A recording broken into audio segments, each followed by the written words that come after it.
thing I've got is I've got 2 strip steaks, and I just want to drizzle a little olive oil on the top and season them well with salt and pepper and get them grilling. You could also just fry them up in a skillet.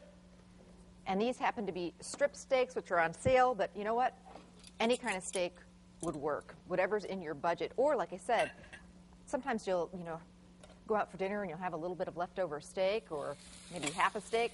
Forget the dog. Turn it into this great steak sandwich. Maybe just, cut the recipe in half or just take some of the method from this recipe. It's a great way to use up leftover steak, is make a really yummy steak sandwich. Okay, so I want to just drizzle the other side of the steak with some oil. And I'm doing it right on my grill pan, but hey, what the heck? Throw on a coat and head outside to grill outside if you want. Okay, so steak is going. Next thing I want to do is I want to get a nice loaf of crusty French bread. They actually started carrying a new line of artisan breads at Festival. They're called the SKS bread, and they are fantastic. They come in a bunch of different flavors. Give them a try. Yummy. They actually bake them fresh there all the time. So I've got my bread, and I've cut almost all the way through lengthwise, not all the way through.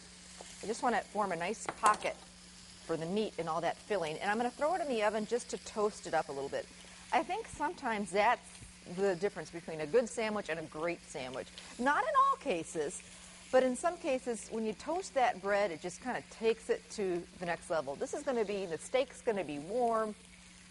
So you know what? I think the bread in this case should be warm. So I'm going to pop it in the oven, just toast it up just for a few minutes. Throw it on the cookie. I was just going to put it in there straight up, and you certainly could, but Deb's got a cookie sheet out for me, so we'll use the cookie sheet. Actually, in the summer, one of my favorite things to do is there's a great little sandwich shop near our cottage, and people wait in line to get their sandwiches. It's actually a liquor store / deli, and they bake the bread every day, and they shave the meat, and it's my favorite thing in the whole wide world is a gurney sandwich. Anybody ever heard of Gurney's in Harbor Springs, Michigan? If you have to email me and let me know, because I think you'll agree with me. One of the best sandwiches ever. But that's a cold sandwich. It's meant to be, cold, eaten at the beach. That's more of a lunch thing. This is more of a really nice dinner sandwich. Okay, so I just want to peek at my steaks a little bit.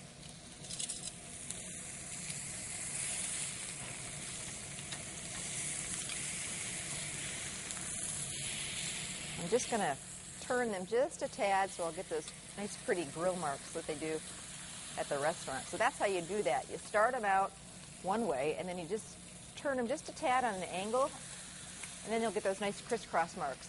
Okay, now you see I've got a big skillet here. I'm going to melt 4 tablespoons of butter.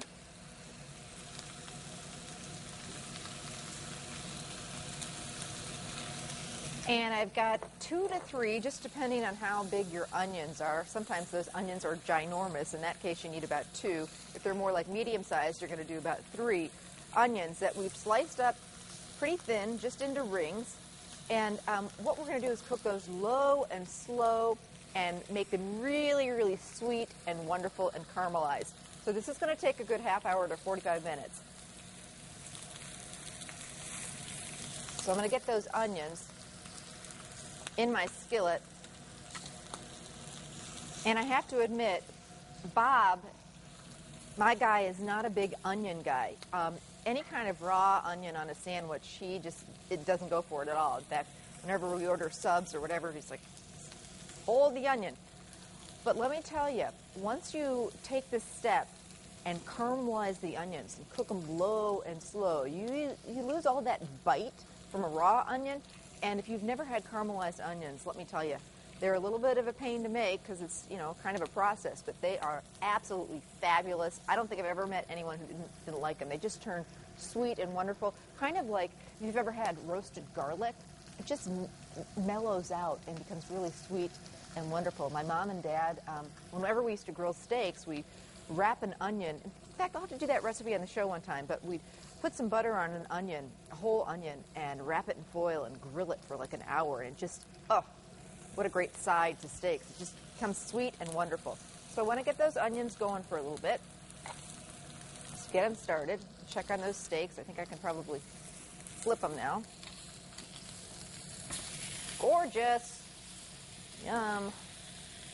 See how I got those pretty grill marks? Okay, now I want to make a spread. So I've talked to a lot of sandwich shop owners and, met a lot of people. That's what I do, out and about. And I always ask, what makes a really good sandwich? Well, I've heard a few different things. First of all, great bread. Got to have really great bread. Second of all, the meat. The meat's got to be good. So, it's got to be a nice quality meat. Third, you need a really nice spread. So don't skip on the spread, and it's really easy to go big with your spreads. So basically, you can take ordinary mayonnaise and just really dress it up, and it's so simple to do. You can throw in a little pesto sauce with a little bit of mayonnaise, and all of a sudden you've got a pesto mayonnaise. So a no-brainer. You can take some roasted red peppers and throw them in your food processor and puree them for a few minutes, and then all of a sudden put that with some mayonnaise. You've got a roasted red pepper mayonnaise. Same with sun-dried tomato. They even actually make a sun-dried tomato pesto. Tablespoon of that in with some mayonnaise. All of a sudden you have sun-dried tomato mayonnaise. So, and then, spread that on a sandwich, on some bread, and then, throw in even your favorite deli meat, and all of a sudden your ordinary boring sandwich is like, whoa, this is really good. So I'm going to make a yummy spread to go with this steak sandwich. And we're going big on this one. It's a big sandwich. We've got a lot of spread. Certainly, like I said, you can take this recipe down if you want and just do it, a smaller size sandwich. So the spread is 3/4 of a cup of mayonnaise, good quality mayonnaise. We're not using the salad dressing, which is sweeter. And then some sour cream. So mayonnaise and sour cream, and I'm just going to whisk that together.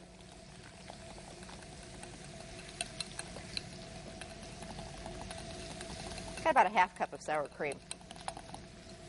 And then I've got a tablespoon of prepared horseradish sauce. I am a huge fan of horseradish sauce when it comes to beef, prime rib, that kind of thing. So if I go out for prime rib, I always ask for a side of horseradish sauce. If you're not into it, certainly leave it out. Not a big deal at all. And if you want a little more kick to it, you really want to go big, add a little bit more horseradish sauce. This is going to be kind of mellow because we do have quite a bit of mayonnaise and quite a bit of sour cream in here, so it's not going to be too spicy. Don't worry about it. Getting back to my favorite sandwich shop up in Michigan, and I have a favorite sandwich shop around here too, and I'll have to take you there sometime. Sometimes I hate to let all my secrets out. Then I have to wait in line forever to get a sandwich. But I will feature this place because they make a really mean sandwich. And if they're watching, they know what place I'm talking about. But anyway, the place that I go to in Michigan up from my cottage, they make a homemade spread that is unbelievable. And I have no idea what's in it. I think they'd have to kill me if they told me. The secret's not coming out, but it's just amazing. And that's the other thing. Besides their homemade bread, and they shave the meat, every sandwich is their spread. It's really, really yummy. Okay, one more thing I'm going to add to this spread is a little bit, about a tablespoon of fresh chives. Just going to just add that hint of onion flavor, or you could do a tablespoon of finely diced scallions. So it's up to you. It's going to kind of freshen this up. As the chefs say, if you throw in some fresh herbs at the end of a sauce, just kind of brightens up the flavor. So that's what we're doing here to this spread. It's going to be yummy, and with that little bit of horseradish, it really works well with this sandwich. Okay, how's my steaks doing? How are my onions doing? Well, we actually cheated, and we made some onions ahead of time because we knew that those were going to take their good old time. So here's what you're looking for when you kind of finally get to the end, and these onions have caramelized. And if you're not getting the color, which you can do, if they've cooked low and slow and they've started to really soften, but you're just not getting that color, add a couple of drops of balsamic vinegar toward the last 10 to 15 minutes of cooking, and that'll really, really kind of speed the caramelization process along, sweeten them up just a little bit. So that's my little tip. Sometimes, those onions will tend to hang out and they'll get soft, but you're not getting that nice color or that flavor, that real rich flavor. So that's what you can do, is just add a little bit of balsamic vinegar. How are my steaks doing? And I want to do these like a medium rare. That one's there, I can tell. I'm going to get that one off the grill. Let the other one cook just a minute or so longer, get it over the direct heat a little bit. always happens at home too. One steak always cooks way quicker than the other, so don't be afraid to get that steak off and let the other one cook. What you don't want to do is cut into it. Don't do that, because then all those juices run all over and then you end up with a real dried steak. A lot of people do that to test it. Oh, is it done yet? Let me cut into it. Really, the best way to check to see if a steak is kind of at your liking, to your liking, done to your liking is what I'm trying to say, is get to know the feel of the steak when it's about how you like it. And basically, it's got a little bit of give to it, and that means I can tell that's going to be pink. If it had a lot of give to it, it's real soft, then it's rare. Once it gets firmer, then it's going to be more medium to medium well. And when it's real firm, then it's well. So that's kind of the way I do steaks at home. Let me check on my bread. Perfect. It just takes a few minutes. Don't burn the bread. That's something I do all too often, and I don't want you to be doing that. But anyway, just brings that bread back to life. Just to toast it in the oven for 5 to 10 minutes. It really does make a difference. Okay, let's start putting this sandwich together, shall we? Can you tell I'm excited about it? Okay, so we're going to start with the spread. And the other tip that a lot of sandwich makers have told me is be generous with the spread. Don't skimp on the spread. Get it all the way on there. In fact, I usually ask for a little extra spread at my little favorite sandwich shop to take with me on the side for dunking and dipping.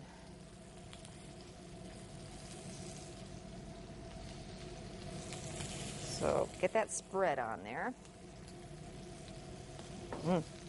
Deb, is your mouth watering? It is. Mine is too. Mine really is. Okay, let me wipe up my mess. Deb's got this neat little nifty platter, which is perfect for our bread and our sandwich. Okay, so now we're starting to start putting this together. I'm going to start cutting into my steak, and I just want to do real thin strips of steak.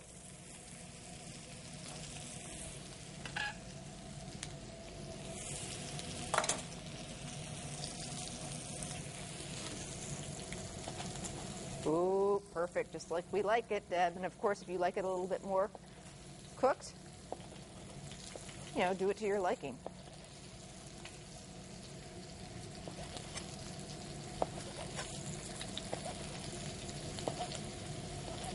It's a nice tender steak, really. Slices up beautifully. Greg will save the ends for you. You like yours well? All right, we'll leave this other steak on a little bit longer. So just layer that steak. Nice thing about sandwiches is, we've got a nice big steak sandwich here, but you don't have to serve an entire steak to your guests, so it's a budget-saving thing, too. Let me tell you, they'll go crazy over this sandwich and maybe make a nice, wonderful big batch of homemade soup. And I'm a happy camper. So one big steak really did the trick. That was a nice big thick steak for that sandwich.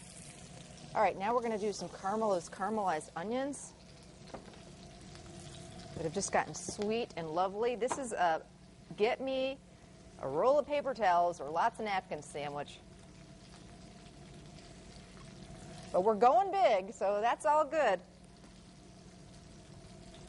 And then for some greens and make it look pretty, and I like a little lettuce on most of my sandwiches.